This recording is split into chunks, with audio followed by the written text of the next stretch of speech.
আজি আমাৰ এডভান্টেজ আসাম 2.0 সময়ত আমি এডটেক স্কিল ইউনিভাৰ্চিটি এখন স্থাপন কৰাৰ বাবে MOU এখন কৰিছিলোঁ। এখেতসকলে অৰুণাচলত এখন বিশ্ববিদ্যালয় চলাই আছে, য'ত 5,000তকৈ বেছি ষ্টুডেণ্ট আছে।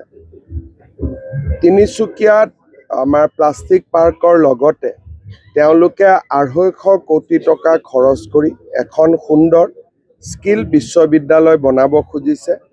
আমি তেওঁলোকক মাতিও দিছোঁ বা মোক যিখিনি বিল্ডিং দেখুৱাইছে খুব অত্যাধুনিক পৰ্যায়ত কৰিব খুজিছে। সঁচাকৈয়ে যদি কামটো হৈ উঠে, আমাৰ তিনিচুকীয়া আৰু উজনি অসমৰ ডাঙৰ অভাৱ এটা পূৰণ হ'ব। ৰাজ্য চৰকাৰে এখন দক্ষতা বিশ্ববিদ্যালয় নিৰ্মাণ কৰিছে মঙলদৈত। ইয়াৰ পৰা মঙলদৈলৈকে যাব ল'ৰা ছোৱালীৰ অসুবিধা হ'ব। তিনিচুকীয়াত যদি এই অনুষ্ঠানটো গঢ়ি উঠে, আমাৰ ল'ৰা ছোৱালীৰ বহুত সুবিধা হ'ব। আৰু দুখীয়া ল'ৰা ছোৱালীয়ে যদি পঢ়িব পাৰে, তাৰ কাৰণে চৰকাৰে স্কলাৰশ্বিপৰো ব্যৱস্থা কৰিব পাৰিব। আমিতো চবতে দিব পাৰোঁ, গতিকে যোন দুখীয়া ল'ৰা ছোৱালীয়ে পঢ়ে আমি স্কলাৰশ্বিপ দিলে তেওঁলোকে আৰু ফিজৰ ক্ষেত্ৰত কনচেশ্যন হৈ যাব। আপুনি বিচৰা বাতৰি পাব কেৱল নিউজ 18 এপত। নিউজ 18 এপ ডাউনলোড কৰিবলৈ স্কেন কৰক এই QR কোড। গুগল প্লে ষ্টৰতো পাব এই নিউজ 18 এপ। আজি আমাৰ এডভান্টেজ আসাম 2.0 সময়ত আমি এডটেক স্কিল ইউনিভাৰ্চিটি এখন স্থাপন কৰাৰ বাবে MOU এখন কৰিছিলোঁ।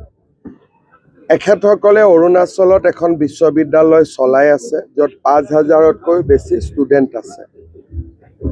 তিনিচুকীয়াত আমাৰ প্লাষ্টিক পাৰ্কৰ লগতে তেওঁলোকে 250 কোটি টকা খৰচ কৰি এখন সুন্দৰ স্কিল বিশ্ববিদ্যালয় বনাব খুজিছে। আমি তেওঁলোকক মাতিও দিছোঁ বা মোক যিখিনি বিল্ডিং দেখুৱাইছে খুব অত্যাধুনিক পৰ্যায়ত কৰিব খুজিছে। সঁচাকৈয়ে যদি কামটো হৈ উঠে, আমাৰ তিনিচুকীয়া আৰু উজনি অসমৰ ডাঙৰ অভাৱ এটা পূৰণ হ'ব। ৰাজ্য চৰকাৰে এখন দক্ষতা বিশ্ববিদ্যালয় নিৰ্মাণ কৰিছে মঙলদৈত। ইয়াৰ পৰা মঙলদৈলৈকে যাব ল'ৰা ছোৱালীৰ অসুবিধা হ'ব। তিনিচুকীয়াত যদি এই অনুষ্ঠানটো গঢ়ি উঠে, আমাৰ ল'ৰা ছোৱালীৰ বহুত সুবিধা হ'ব। আৰু দুখীয়া ল'ৰা ছোৱালীয়ে যদি পঢ়িব পাৰে, তাৰ কাৰণে চৰকাৰে স্কলাৰশ্বিপৰো ব্যৱস্থা কৰিব পাৰিব।